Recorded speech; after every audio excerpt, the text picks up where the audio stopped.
this brings us, when we're talking about nafs, to another terminology which is there in Quran and Hadith, that is qalb. In English we just say it's our heart, but we have nafs, which is our desire, we have qalb, which is a spiritual end of that heart. So there are 4 types of qalbs. One is a spotless qalb, then another is a blind qalb, which doesn't listen to whatever logic is being given out to that person. Then there is hypocritic kind of a qalb, who is in constant denial of your own self, whatever you're trying to achieve, and then they're trying to give their logic to, people or whatever you can say.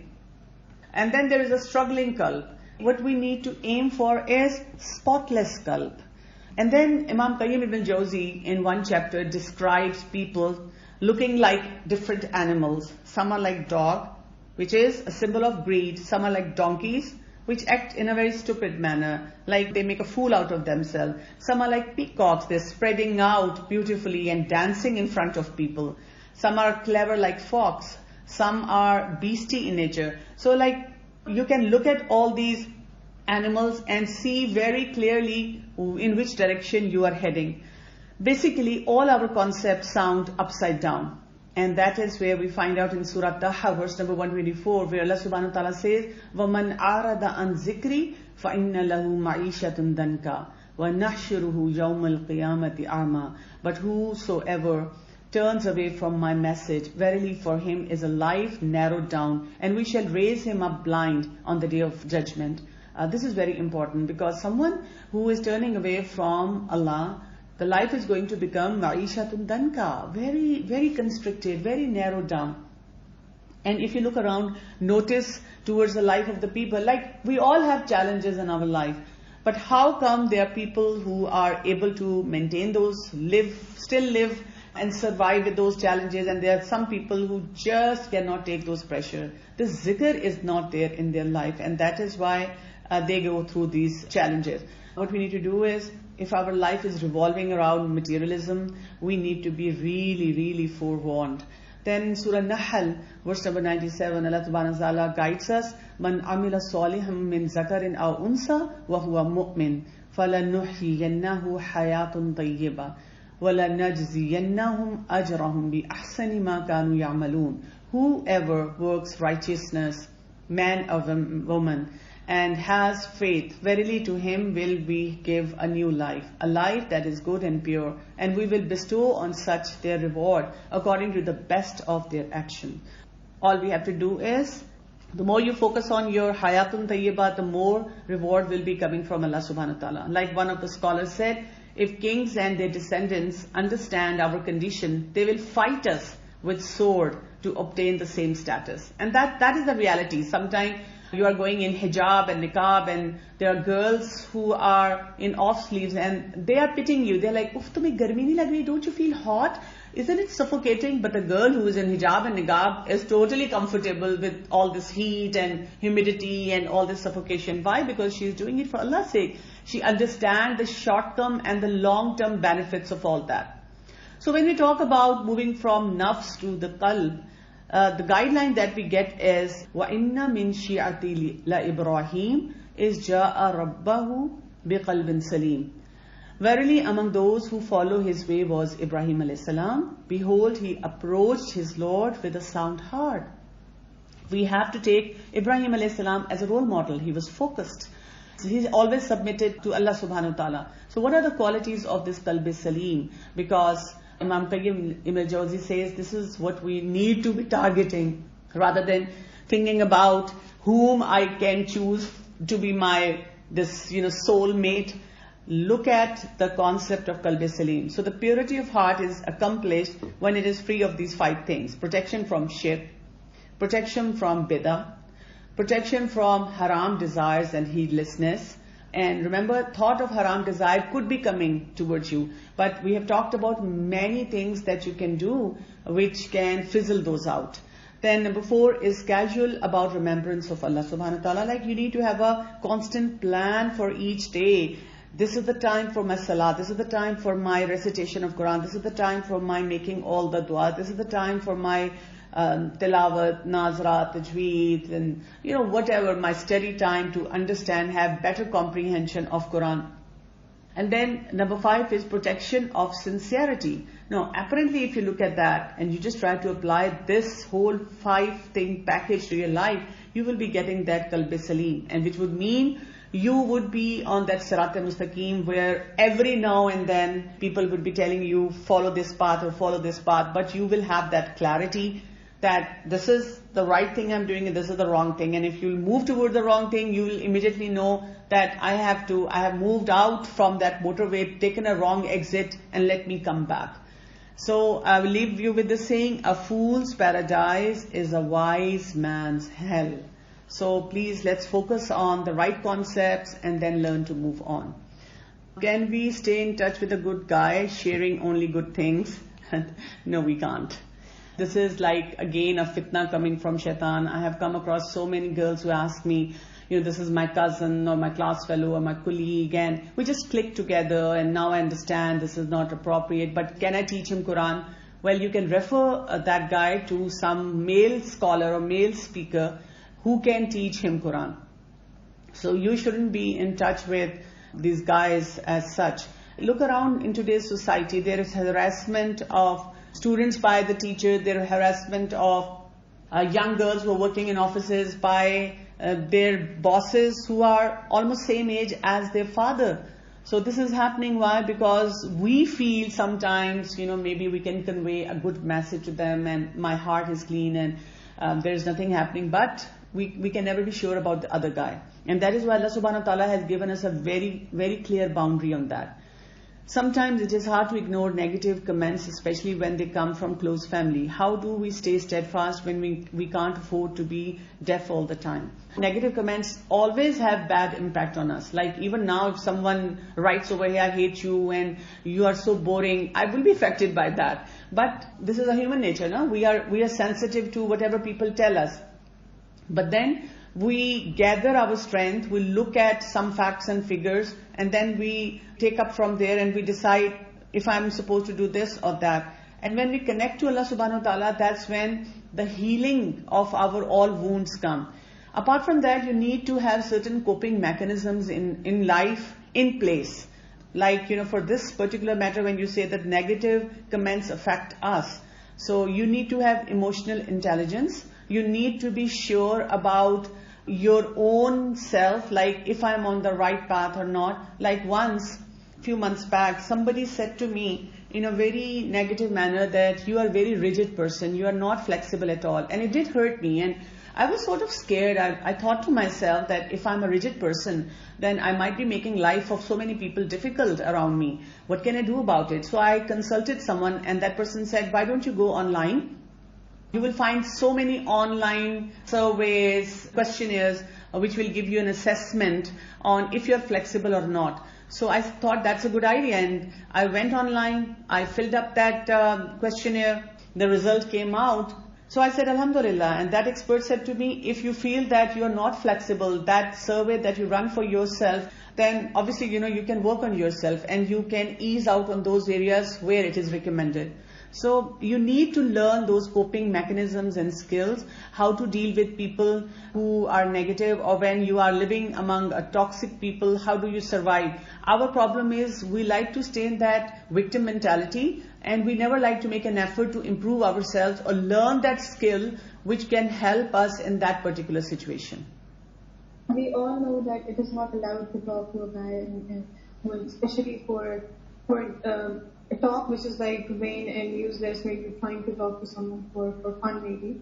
But what if there is somebody who is in a situation where she is supposed to talk to that guy? For instance, if somebody is studying in a university, or at a level where she has to, communicate with the other guy. So what would you say about it? Like, is there a specific code of conduct we should adopt, or maybe is there some sort of level of distance which should be adopted, or what? Because sometimes this is something which really, you are conscious, but you have to, then what should you do?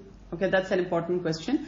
Whenever we are learning about Quran and Hadith, we have to understand what things are absolute and what are relatives. Allah subhanahu wa ta'ala, through the system that He has given us, doesn't want us to be cut off from the whole society. Okay? For example, somebody could say, see, it was applicable in the times of the Prophet because there was total segregation. But as we say that Quran is a living system for us in all times. So Allah subhanahu wa ta'ala who created this world knew that a time would come when there will be so much free mingling among the societies, or there would be situations which are not haram situation, but men and women are working together. And it happened even in the times of the Prophet ﷺ as well, that men and women, there would come times when they will have to interact, they will have to talk, they will have to communicate. Like Allah knew that we will be having this interaction, okay? So let's say, you're working in an office, or you're studying with the guys, or you're working on a project. That is one thing. We need to be confined in that role when we're interacting with men. Our dress code, how we talk, what we talk about, what is the nature of interaction, how much interaction is necessary for that certain project or certain work, and how much we have just expanded out of nowhere. Like, very common example that I give to the girls is, like a girl could be sitting with the guy, they were working on certain project, and it was a very important project and they had to complete it, and suddenly, someone says, I'm hungry. A girl in that situation should say, okay, let's take a break, you can eat your food and I'll go and I'll have mine. Okay, and even if in a situation you have to sit together and eat, and obviously a guy and girl should not be alone ever. There has to be another third person over there. If you're eating and you're very quiet and you are not making any interaction at that time, it's okay. Or even if you're eating and talking about that particular project. But if you're talking about the quality of pizza that you have ordered, and what is the best pizza place in town, and how nice you can make a pizza at home, and then you went out to watch a movie, some other kind of talk that you make, or you're talking about your father, your brother, that is something which is not acceptable. That conversation shouldn't be in a very flirty style, or something which is inviting people towards more conversation and more chit chat. So this is something that we need to focus on. So what to understand? We were talking about addictive love. So addictive love, how it holds on to us, that's what we have to understand. Why this hold is so strong? When we understand all the concepts which are given in Quran and Sunnah, we by large do understand, yes, I shouldn't be doing it, but why? Once you are in love, it is so difficult to give up on that. Let's try to understand this. We make unconscious efforts to meet our love needs. Our subconscious is constantly working on that. Society tells and encourages us to seek addictive relationship. Everyone is talking about this love. Then our cultures idealizes, dramatizes, and models this dependency. I mean, like people would be asking you, love marriage, arranged marriage? Arranged marriage, Are you okay?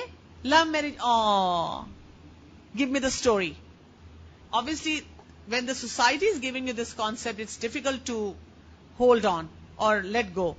Songs, novels, movies, all suggest we can't live without this one person in our life.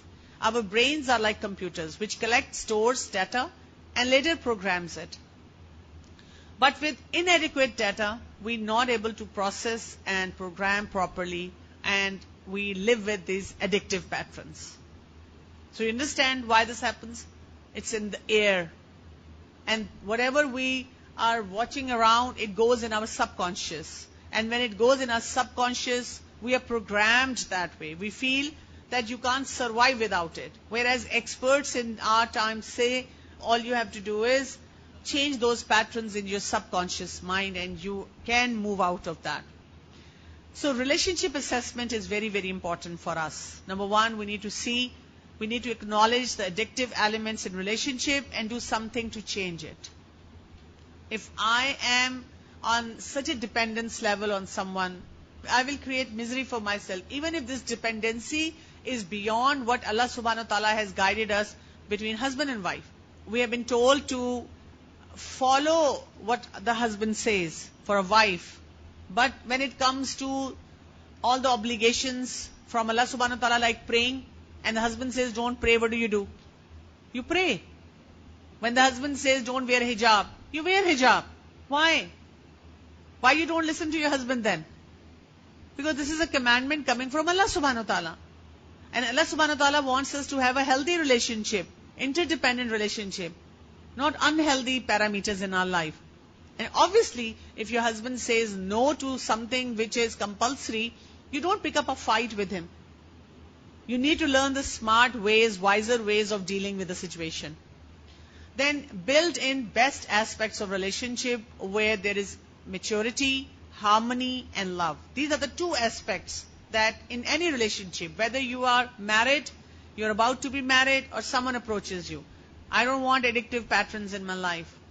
I want a mature relationship, and mature relationship is the parameters of which comes from Quran and Sunnah. Unhealthy dependency in relationship is if one of the person is too demanding. Twist reality to what we believe. There are boundary problems. Don't know where to draw the line. They're afraid of risk or change. There is a stagnant relationship. This sometimes happens if it's a long-standing relationship, even in marriage, like after a few years, the relationship is going very stagnant. Then there's psychological game. You know, some people are very manipulative. Then there's refusal to commit. I always tell the girls, the best criterion is a guy approaches you, I love you, I care about you, I miss you, I feel attracted towards you. Give him your father's phone number. Tell him, contact my dad. Once a girl said to me, but I don't like him, I don't know if he's the right person. I say, your father is not an ignorant person. He would definitely find out, and he would know that if it is not the right match, he wouldn't have you married to him, that person, even if you want to. It is unhealthy pattern if you are consumed in love and demands, or you're afraid to let go, or you have a codependency, like you can't survive without this person, or the person has a total parasitic approach, wants you to be around all the time. Now, what is healthy dependency in a relationship? Love and nurture, improved self-worth. And self-worth is never defined by other people. Self-worth is my own thing. It's not like when you tell me I love you, I feel high. I need to feel good about myself otherwise. Realistic appraisal and solutions. Accept limitations and adjust to real. Open to change. Few expectations from each other. And commitment and acceptance. Room for individuality and growth. This is very important. Like in a relationship, you are an individual, so you can have your own life, and then you also are with each other. This is also known as interdependent relationship. So you need to read about codependent relationship and interdependent relationship and see what is healthy. And that is why you will find out that, for one thing, we need to safeguard ourselves from haram relationship. Secondly, when you are in a halal relationship, you are married, don't again take it for granted. Work on building the same healthy parameters in that relationship. A lot of time when people say, I had been doing fine and now I had a nervous breakdown. I almost had a nervous breakdown. So when I tell them that, that means something was happening in your life over years which was building on. And you never worked on it. You never resolved that challenge within yourself. So that challenge keeps coming back one way or the other. Childhood traumas have a lot to do with that, if that has not been resolved. We need to talk about soft skills, how to communicate, how to manage stress, how to manage emotions. They are all going by the Islamic principles. سبحانك اللهم وبحمدك أشهد أن لا إله إلا أنت أستغفرك وأتوب إليك. السلام عليكم ورحمة الله وبركاته.